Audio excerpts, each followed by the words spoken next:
Now, with the order barring foreign students in Harvard University now in legal limbo, given the fact that a judge blocked the order coming in from the Trump administration to bar the enrollment of foreign students, Trump now says he is considering pulling $3 billion from Harvard University and giving it to trade schools across the country. Remember, trade schools are the vocational schools that are dotted across the United States, and Trump is only escalating his fight with Harvard, now saying that he is willing to pull out a whopping $3 billion out of the university and giving it to trade schools across the country. These are $3 billion in federal funds, which is under the control of the Trump administration. I'm joined by my colleague Akanksha Swaroop on the broadcast. So Akanksha, this fight is going from bad to worse. Trump only escalating the pressure on Harvard University, but Harvard University not going down without a fight.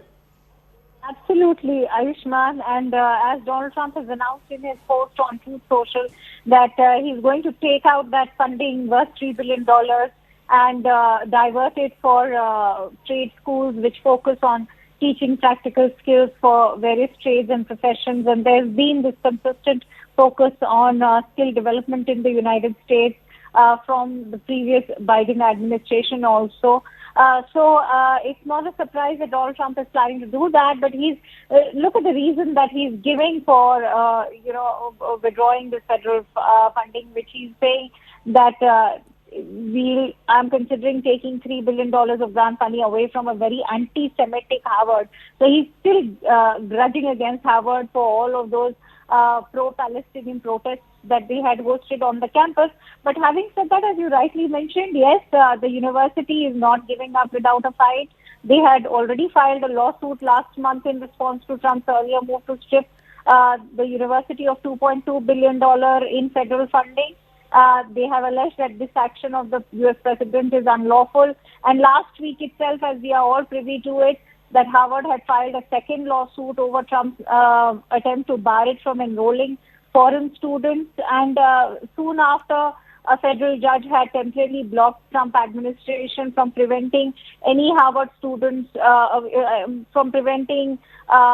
Harvard from enrolling foreign students. The ruling was, of course, criticized by the White House.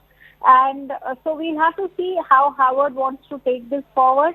The White House has also taken aim at other high-profile universities. Now, remember, this is the biggest fear for U.S. students currently, whether the foreign ones or the Americans, that is going to now lead to a kind of a domino effect, because as we are aware, the White House has taken aim at other high-profile universities. They've also withdrawn federal funding from other universities such as Columbia, the University of Pennsylvania, and Cornell University, in what is being seen as an effort to coerce them into complying with Donald Trump administration's agenda. And that agenda, of course, also includes that they should not be hosting any kind of what the Trump administration says anti-Semitic protests. And he has also said that he wants to strip Harvard of its tax-exempt status to exert greater control over the university's policies, which includes halting Harvard's diversity, inclusion and equity programs, and change its hiring practices. So it's not just bad news for the students. You have to see that this will also mean bad news for the entire Harvard staff and its scholars, which, as we all know, belong to the prestigious Ivy League of institutions in the United States, Ayushman. Absolutely. Thank you, Akanksha, for joining us on the broadcast with that piece of breaking news. But clearly, this is more of an ideology.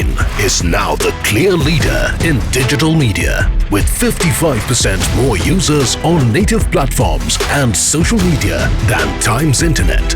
Network 18, the undisputed leader of news networks, way ahead of the times.